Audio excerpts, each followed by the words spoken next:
Tim Durkin, our member, suggested that I contact Mark LeBlanc to speak to our club. He said that Mark is a great speaker who specializes in small business success, and that he also walked the Camino de Santiago and wrote a book about it. And I think you would have a lot in common. So I downloaded Mark's book, Never Be the Same, about his Camino journey, and I listened to it on one of my training hikes. His story resonated with me in such a way that I had to put my sunglasses on to keep people from seeing the tears running down my eyes. His Camino story hit home also on a couple of points as I walked across Spain in August. His discussion on being homeless had a profound meaning, not so much about me, but about someone my daughter and I met in a small village outside of Pamplona. Mark LeBlanc, CSP, is the author of Growing Your Business, a nationally respected speaker and past president of the National Speakers Association. And as a business coach, he has clocked over 20,000 coaching hours working with independent and practice professionals. As a result of his work, people often share they are more focused each day and put more money in their pockets as business owners. On a personal note, next summer, he will walk the 500-mile Camino de Santiago trek across Spain for the 4th time. So let's give Mark a warm GGBC welcome to my fellow peregrino, Mr. Mark LeBlanc.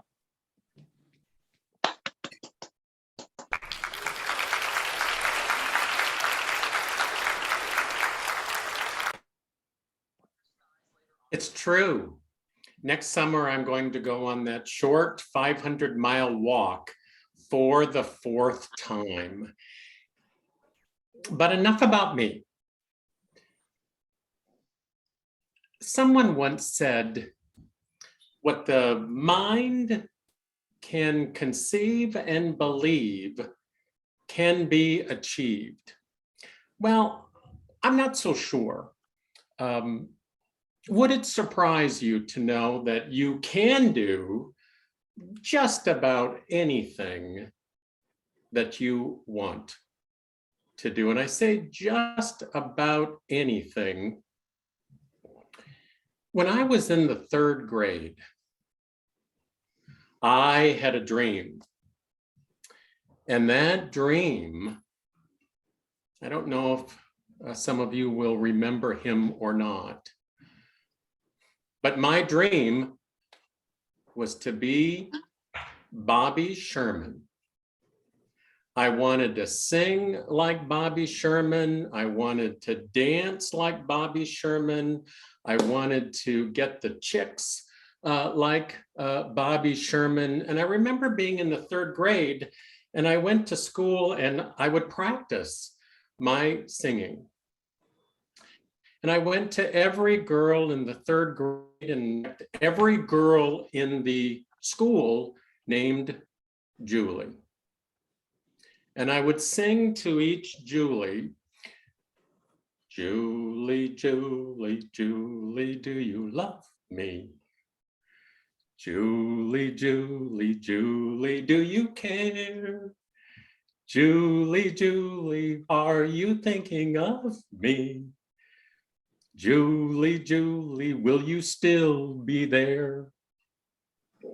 And I kept on going from Julie to Julie until a 6th grade girl named Julie punched me in the stomach. And I thought, easy come, easy go. But yet I went home that day. I walked home from school that day and humming, la, la, la, la, la, la. There ain't nothing in this world I couldn't do. La, la, la, la, la, la. My dreams would all come true if I had you. I never made it much past the 3rd grade with that particular dream. And as I began to get a little bit older, I hit the 7th grade and I had a new dream. And that dream was, I wanted to be Fran Tarkenton, an NFL quarterback at the time, one of the greatest in the National Football League. And I remember in the 7th grade, I was on the 7th grade football team, and I got to be the quarterback. I think mostly because everybody pointed the finger at me and said, you know, Mark should be the quarterback. And I'll never forget our very first game, and I was scared to death. And on one particular play, I stepped back in the pocket and I threw the ball as far as I could. And I think it was the first miracle, the Hail Mary miracle reception. And my classmate, Dale Sandus, caught that ball and almost scored a touchdown. He landed on about the 5-yard line, and the next play, I did a quarterback sneak and made a touchdown, and we won the game 6-0. I think in my football career, that was the only pass that I threw that was caught. And I ended up retiring from my dream of being an NFL quarterback like Fran Tarkenton. And as I got a little bit older and went through high school, and I was 21 years old, and a moment changed not only the course of my career, but the direction for my life. I was introduced to a group called the National Speakers Association, the Minnesota chapter. And I remember at the ripe young age of 21 years old, I walked into this meeting and there were about 20 or so emerging and professional speakers. And it was as if a switch went off in my head and my heart and my gut. And I thought, this is it. And I went home for Christmas a couple of weeks later. It was December 3rd of 1982. I went home for Christmas a couple of weeks later, and I told my dad, I now know what I want to do for the rest of my life. And he said, what's that? And I said, I'm going to be a professional speaker. And my dad looked at me and he said, can you make any money doing that? And I said, I don't know. But I met this group called NSA, and they're all rich. Now, little did I know then at 21 what I know today. They're not all rich. But where could a young guy put his toe into a profession, apply himself, learn, listen, and grow, and hopefully have the kind of impact and influence I've been able to have along the way? I turned 22 years old and I walked into a bank in St. Cloud, Minnesota, and I asked for a loan to start my business. And a banker by the name of Tom Tejan listened to my plan, and he agreed to give me a loan for $3,000. I paid $82.64 a month for the next 48 months. Now, the money didn't last very long. I used half of it to go to your great city, San Francisco, July of 1983. And my life was changed forever. I've never been the same since that experience. I didn't really know very many people, a few people from Minnesota, of course, but here I got a chance to listen to and learn from and sit next to some of the greats of the great. I heard a speaker at 22 who became one of my favorite speakers of all time. His name was Ira Hayes. Ira's passed away now, but I'll never forget that speech. And in fact, I've modeled my business on things I learned from Ira. And one of the things that Ira said in that speech nearly 40 years ago, at the end of his presentation, he said a pearl of wisdom that I've hung on to. And that pearl of wisdom was, keep going. Keep going. My friends, I think I've quit on my dream over 1,000 times. It has not been easy. Fortunately, I recommitted myself 1,001. And if I had not, I would not be where I am today. At that same convention, at the closing luncheon, I was asked to sit at one of the front tables with none other than Patricia Fripp. I was 22. She was 17. And we immediately became great friends and admirers of each other.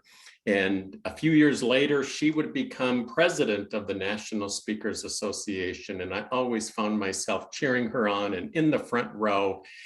And unbeknownst to me at that time, that I too would end up to serve the National Speakers Association as president in 2007 and 2008. It was one of the most exhausting and exhilarating years of my career. But let's step out of that for a second.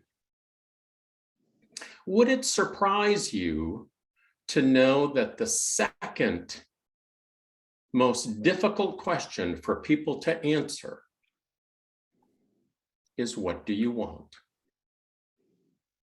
The second, we have some vague notion of what we want in our head or in our heart, but to get it in black and white, it's true. Nothing great happens if you leave it in your head or you leave it in your heart. The second most difficult question to put in writing is, what do you want?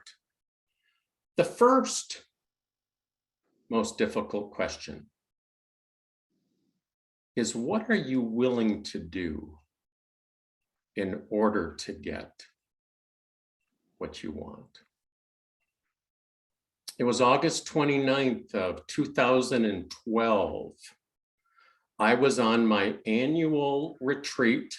Every year I go on a faith-based or spiritual retreat put on by the Jesuit religious order. It's a silent retreat, and approximately 75 men will come together on a Thursday late afternoon and meet and greet. And that evening we enter a grand silence, and not a word is said until Sunday evening, when the grand silence is ended. And through that retreat experience, there's a retreat director who leads us through a number of meditations and reflections, and there's plenty of time to think and reflect and rest. And I remember on one of those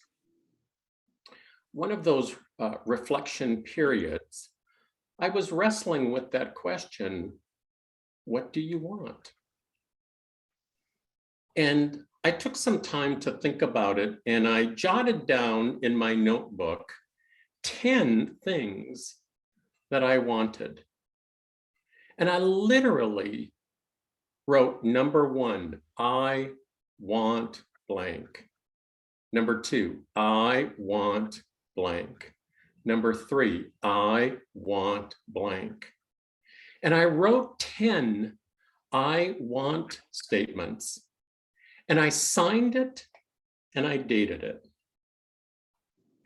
And it was almost as if this wave of peace washed over me, because I think for the first time in my life, I was crystal clear on what mattered most to me. This was not a goal-setting exercise. I'd been doing that for the better part of 50 years. This was deeper than a goal-setting exercise. And I looked at that list, and then at the top of the list, I wrote, my ultimate lighthouse. My ultimate lighthouse. I would love for you to take a look at this image of a beautiful lighthouse.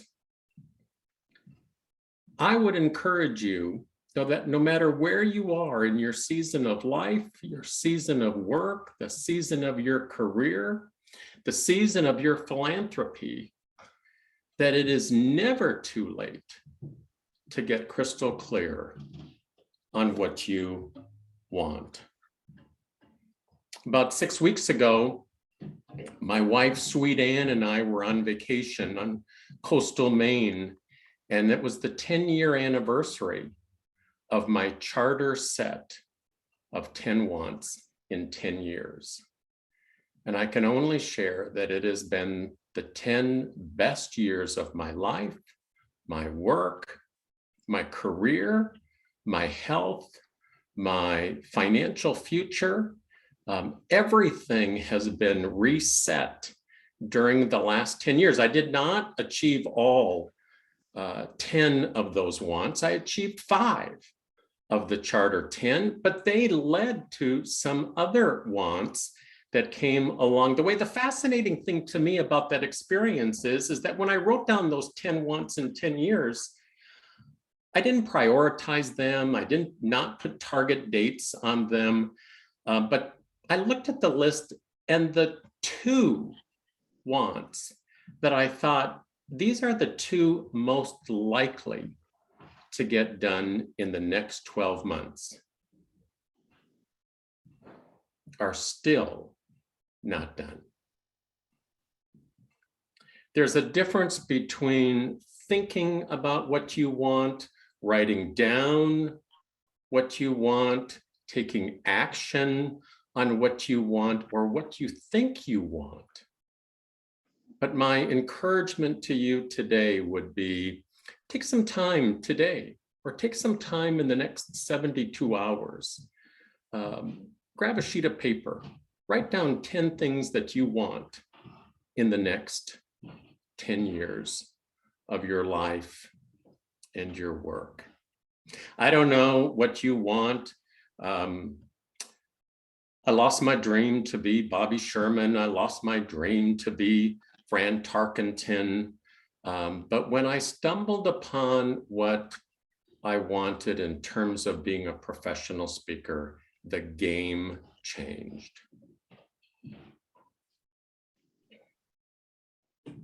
Take a deep breath and let it out.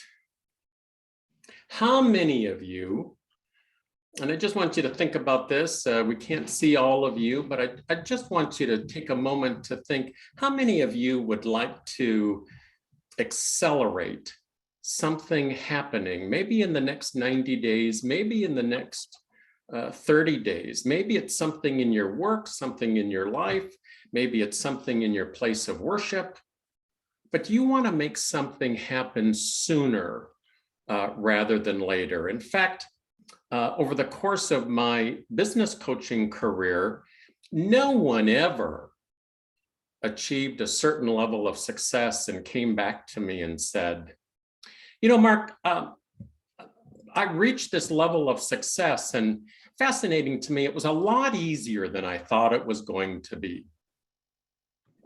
Nor did they come to me and say, and you know something, it happened a lot faster than I thought that it was going to happen.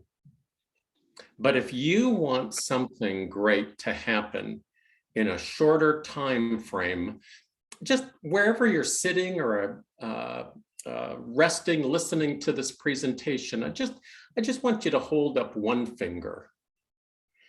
And I know this is an amazing group. In fact, a question on my mind is, how do I become a breakfast clubber?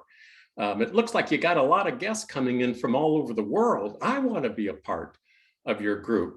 But if you really want to make something great happen, hold up one finger and say this out loud. Make one business development call a day. One a day, one a day, one a day. Just like your vitamins. One a day, one a day, one a day. Give yourself and each other a round of applause. That's it, Mark. That's all I've got to do is make one call a day. That's it, baby. That's it. Just make one business call a day. Now, I know that some of you are retired from your careers or from building an enterprise. And so just take the same exercise and every single day do one thing constructive, one thing positive in the direction of your dream. You heard Tony say that I'm a Camino pilgrim, a walker of the Camino, and it was 2008 when I walked the Camino for the very first time, and I had just completed my term of service as president of the National Speakers Association. It was amazing, and as Patricia showed a photo of me on stage with no pants on, one of the fascinating things about that Tom Cruise Risky Business act was for about 30 years, nobody had hardly ever seen me without a tie on. And when I slid out on stage with my back to the audience, there were people that actually thought it was a stunt double. There's no way that that is LeBlanc. And when the applause died down, I turned to the audience and I said, NSA rocks. And the place went wild. Now, at that time, at that moment, they were supposed to cut the lights. There were 2,100 people in this ballroom at the Marriott Marquis, New York, Times Square, and they didn't cut the lights. They left the lights on. And I'm standing there in my sunglasses, cut the lights. When are you gonna cut the lights? And finally, after what seemed like minutes, they cut the lights and I exited the stage. And I have the dubious distinction in the history of the National Speakers Association as giving the shortest speech, 2 words, ever. But after we turned out the lights in New York and I went back to Minneapolis and I thought, okay, now I can get back to my business. I had spoken in 30 states and 5 countries around the world, serving as my term as president of NSA, and I was exhausted. But I thought that I would just simply go back to Minneapolis, rest up for a long weekend, and I would be back in the saddle, growing my own business. And 30 days later, I had nothing. I had no energy, I had no ideas, I had no creativity. I was on fumes. And so I did what any self-respecting man would do who's operating on fumes. In fact, it was the first time ever in my life that I understood what it meant to be truly burned out. So I shaved my head bald. I'd always wanted to do that. I thought that there's no better time, shave my head bald. I put on a backpack for the first time in my life. I was never a backpacker, a trekker. I put a backpack on for the first time in my life. And as fate would have it, when you don't know how to pack a backpack, you go to YouTube. And for 2 years, it was a romantic stroll through Spain. I knew what to pack. I knew how heavy my pack should be. But on that morning that I was to fly to Spain, it was as if my brain went out my ear. I grabbed things.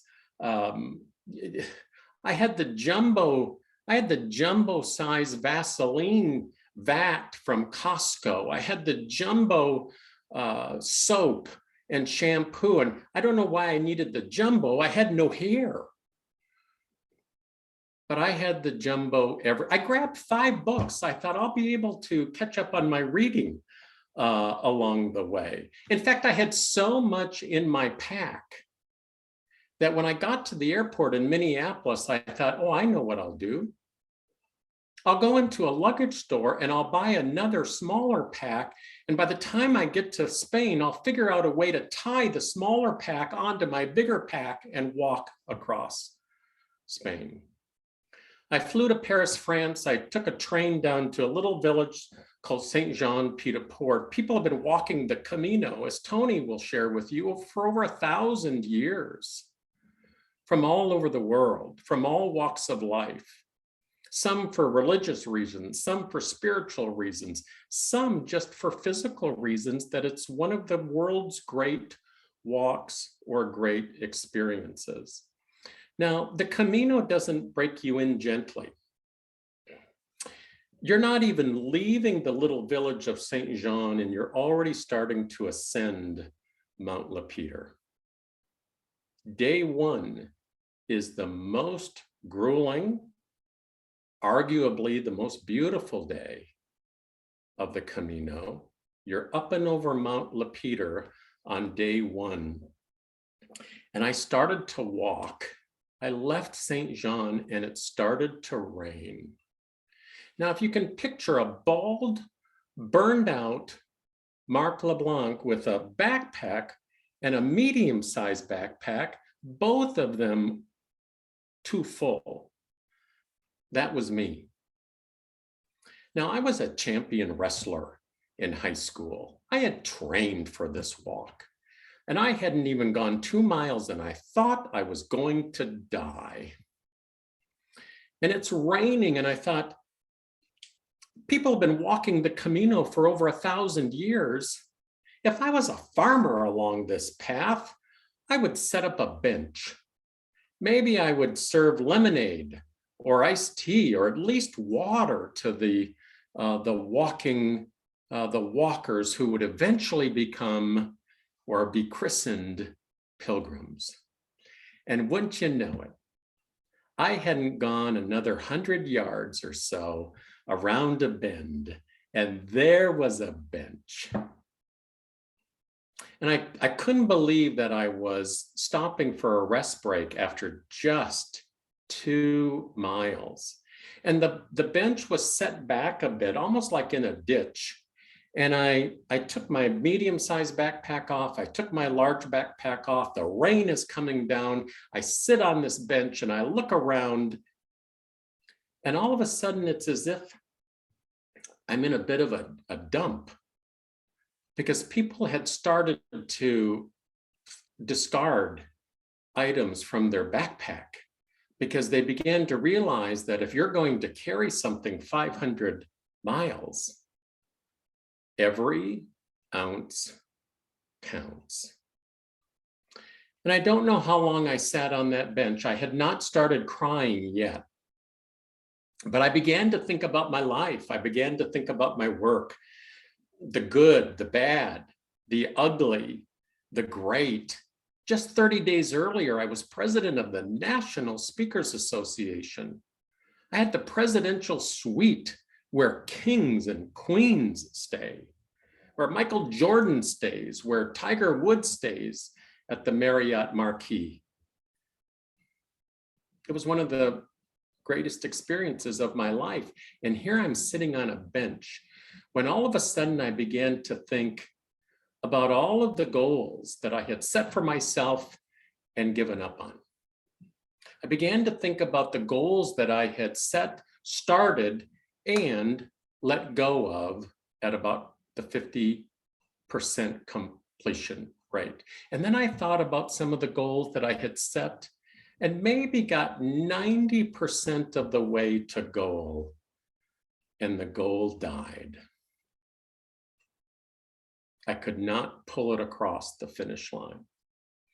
And I sat on that bench, and pretty soon I thought, oh no, I have 498 miles to go. And that is instant depression. And I immediately began to think, how can I get out of this? Maybe I can just walk back the 2 miles, take a bus to Barcelona, just hang out for 5 weeks. No one would ever know. And I don't know how long I sat on that bench in the rain, and I stood up, put my backpack on, grabbed the medium-sized backpack. I walked up and over Mount Lapeter, the most grueling day of my first Camino. I got into a little village called Roncesvalles. I stayed that first night in a converted monastery, specifically set up for walkers of the Camino. I walked in, I paid about $5, maybe €5 or €3. I didn't know what to expect. And I said to the woman behind the desk, I said, "Where would my room be?" And she said, "Turn around." And I turned around, and in that room were 60 bunk beds. Do the math. It was full that night. That's 120 people, ages 20 to 70, in one room overnight. That is a symphony of sounds during the night like you can hardly imagine. It was probably the best $5 I ever spent in my life. And that night, a few of us went to dinner, about maybe 12 or so people. We went to dinner, and I was sitting across from 3 women from England. And we had a conversation. A lot of people, Tony, me, others from here, will often go to the Camino, take 30 or 35 days and walk the whole Camino. A lot of people from Europe will go maybe over 5 years. They'll maybe walk one stretch a year for 5 years, or one stretch a year for 3 years. And these 3 women from England were walking it over 5 years. And there was one woman in particular, her name was Judith. Now, Judith didn't look like a walker. I didn't say that to her. That was my inner voice. But here I was, tough guy, former national wrestling champion. I'm dying after day 1. And I said to Judith, I said, "Judith, this is your 3rd year, 3rd stretch. Might you have a piece of advice for me?" And Judith looked at me and she said, "Mark, no matter how badly your feet are bruised and blistered and bleeding, you can always take one more step." Now, with no disrespect to my friends in the National Speakers Association, I have listened to, learned from, lunched with the best of the best. Og Mandino, Ira Hayes, Jim Tunney, Naomi Rhodey, Joel Weldon, Patricia Fripp. I've heard every miserable motivational quote in the history of the world. And nothing has ever inspired me more than the words of the great Judith: "You can always take one more step." I hung on to that pearl of wisdom for over 1 million steps. And 33 days later, 500 miles and over 1 million steps across northern Spain, I arrived in front of the Cathedral of Santiago. I don't know what matters to you the most in this season of your life or your work. I don't know if you're willing to take some time in the next 72 hours to take pen and paper and write down your ultimate lighthouse. But I do know that no matter what season of your life you are in, you can create a reset. You can do just about anything that matters to you the most. If you're in business, you can grow your business. If you are a leader, you can become a better leader. If you want more passion in your relationship, you can create more passion. If you want a new relationship, you can find a new relationship. What matters the most to you? Now, Tony and I know something that not many people know. In fact, sometimes only someone who has walked 500 miles on the Camino will truly understand another pilgrim. But in the last 50 miles or so, you are physically stronger. You've walked about 450 miles or so. You are physically stronger, maybe than you've ever been in your life. You are mentally tougher than maybe you've ever been in your life. You know that you are now going to reach your destination. And you start to see this word. And this word could be on a sign in a restaurant or a bar window. It could be on a billboard. It could be spray painted on a barn. I saw it spray painted on a dumpster. I saw it spelled out on a path in rocks. It's a funny looking word. And I didn't know what the word was. I didn't know what the word meant. I certainly didn't want to ask anyone. But after a few days, I had about 4 days to go. And I finally mustered up the courage to ask a new Camino pilgrim friend. I said, what does that word mean? And he looked at me and he said, that word is Latin. And the word is ultrea. U-L-T-R-E-I-A.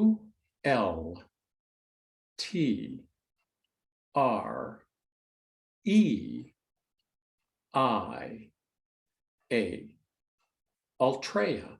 U-L-T-R-E-I-A.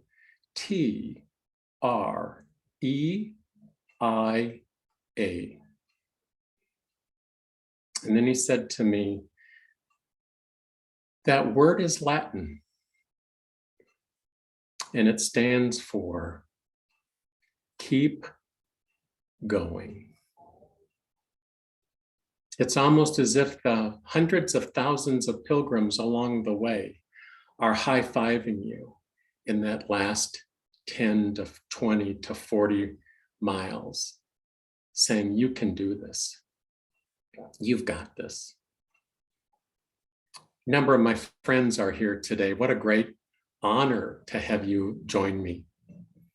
But I want each and every one of you to know that no matter where you are in your life or your work, you now know a guy in Minneapolis who is cheering you on.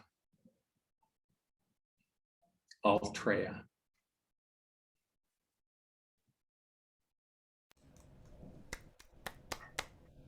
Let's give Mark a big round of applause. Come off mute, and the sun's shining in my eyes here. So.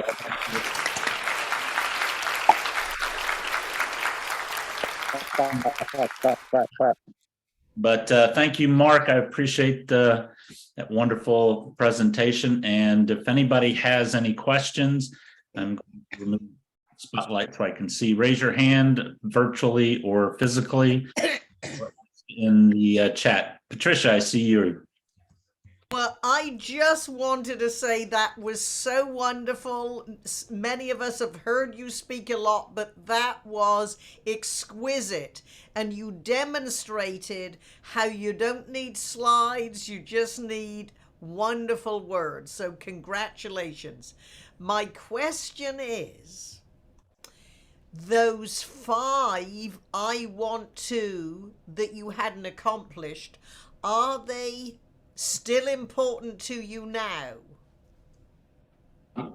Thank you for asking. I have let 2 of them go. I kept 3 of the Charter 10, and a month ago or 6 weeks ago, when we were celebrating the 10-year anniversary, I refreshed my Ultimate Lighthouse, and I think the future is incredibly great. I think the next 10 years are going to be amazing. For you or for all of us? First for me. Uh, and then I'm going to say or encourage you that it can be for you too. Certainly, this is an organization or a group of achievers that have had a lot of impact and a lot of influence over the course of time. But I will never forget my father at the age of 61 called me and he said, you know, Mark, I'm going to give the next 10 years everything I've got. I don't believe I've ever come close to reaching my potential. And a month later, he had a career-ending stroke and was forced to retire. He wasn't expected to live but 3 days. And fortunately, he lived 26 years and never saw the light of day on his potential.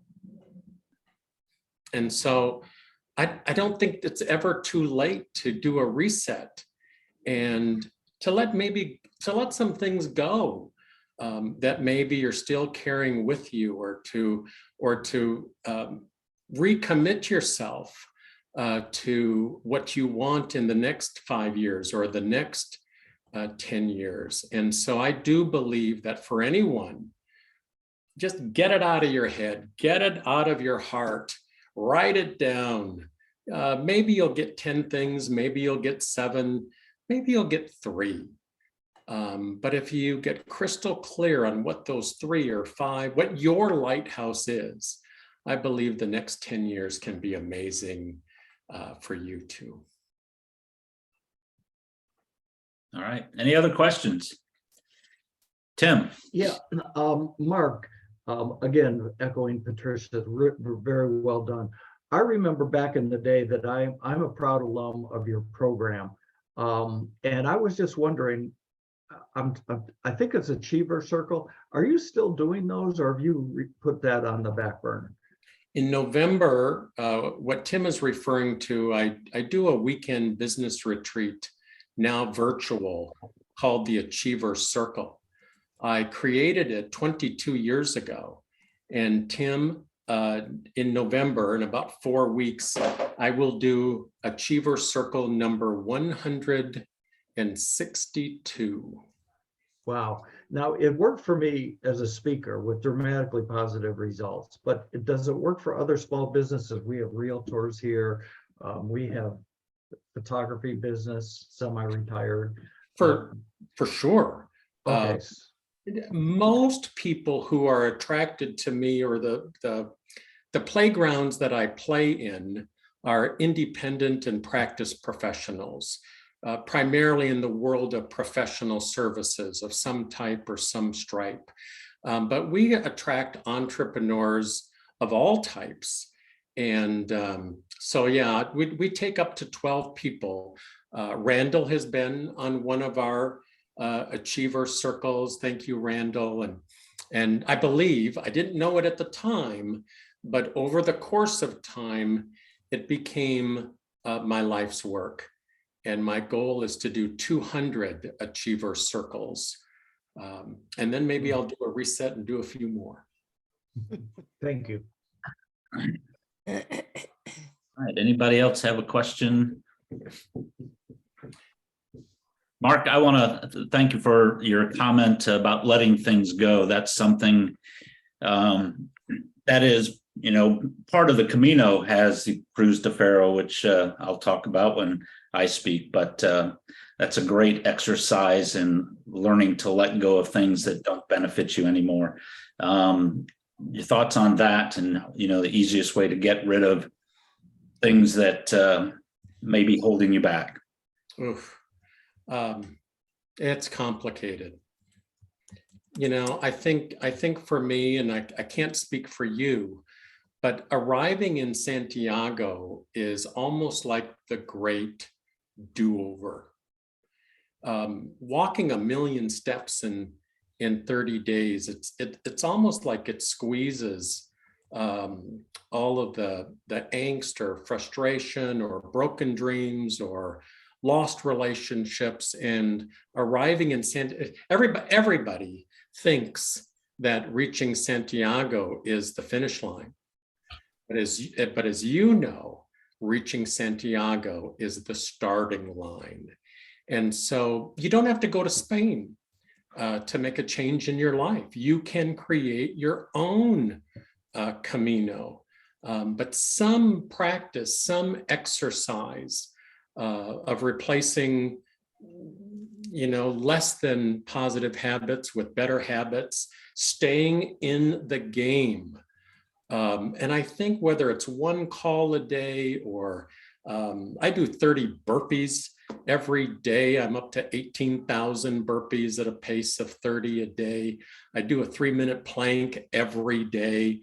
And so Anne, my wife, and I say a prayer for somebody by name every day.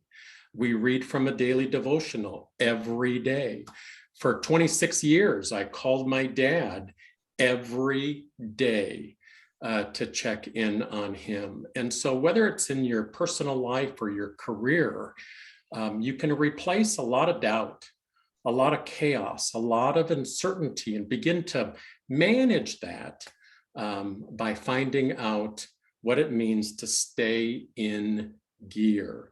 There's a pearl of wisdom I like to share, and that is, I call it the LeBlanc RRR principle. By the way, if you ever create something great, name it after yourself. And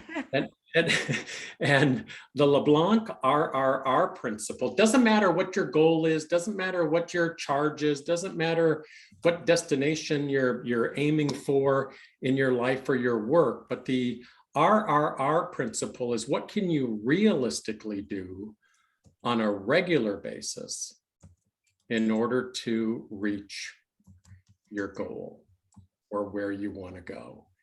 And we either move like a hare, a turtle, or a snail. And I never shift into neutral anymore. I move at the pace of a turtle, and have since I came back from Spain in September of 2014.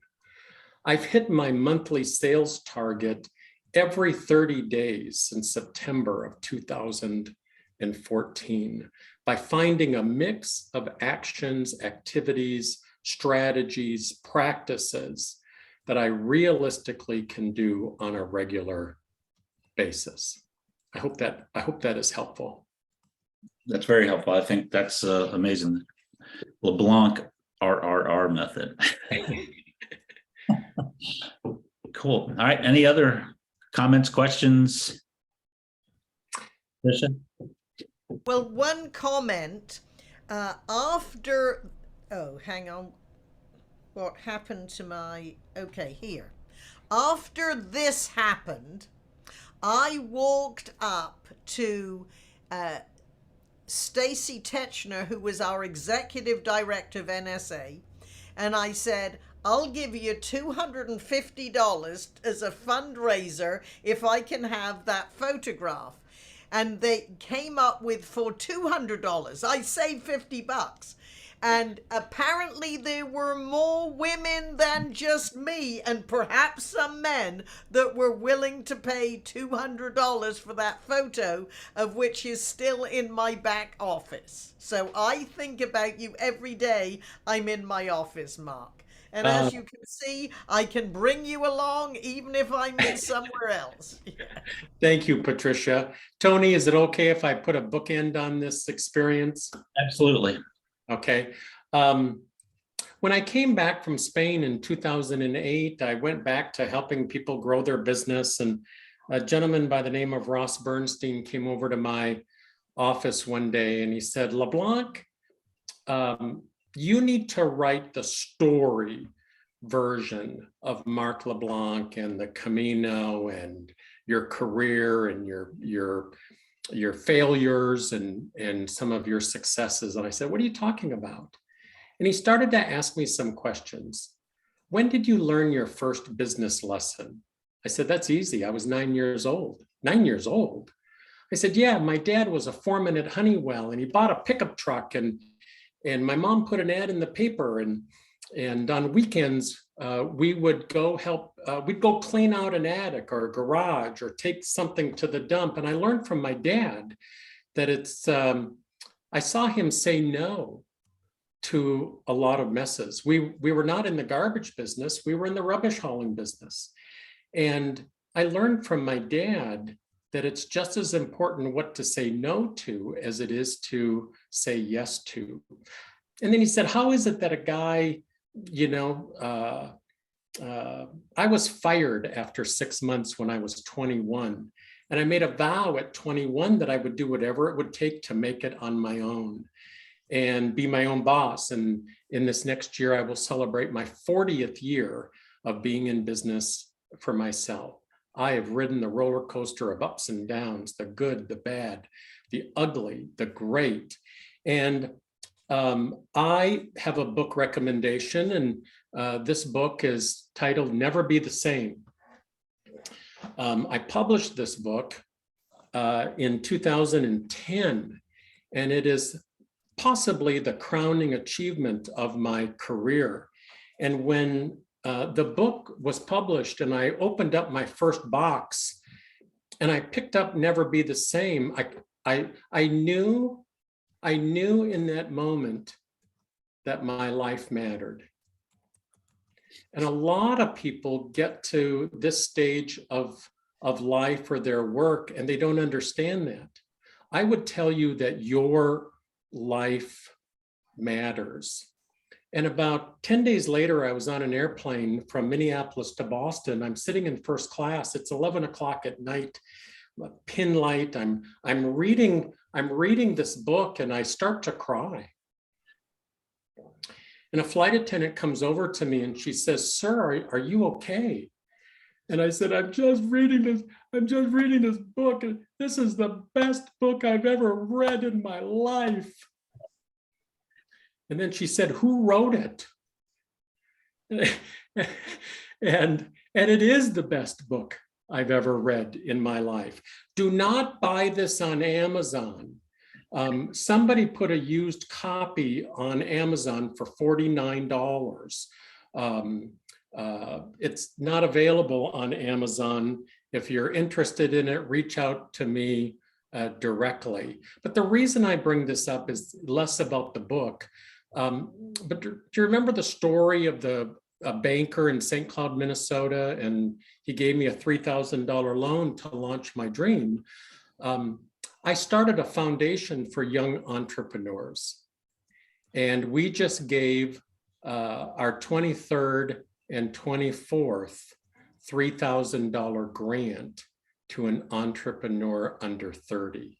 The proceeds from all of my 6 books go to support our grants. We just gave one to a 14-year-old young girl in northern Minnesota who has become really a successful young entrepreneur, and another young woman from Southern California who has the dream to be in her own business. So the proceeds of all of my books go to support our foundation. So if I can be of good service in any way, shape, or form, you see my website on my screen. Send me an email. We'll figure it out. We keep things pretty simple. So thank you for your consideration.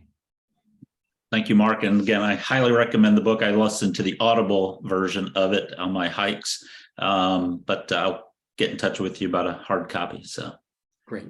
All right, any other questions before we end the meeting? And we appreciate you being here, Mark. Let's give him another round of applause. And thank you.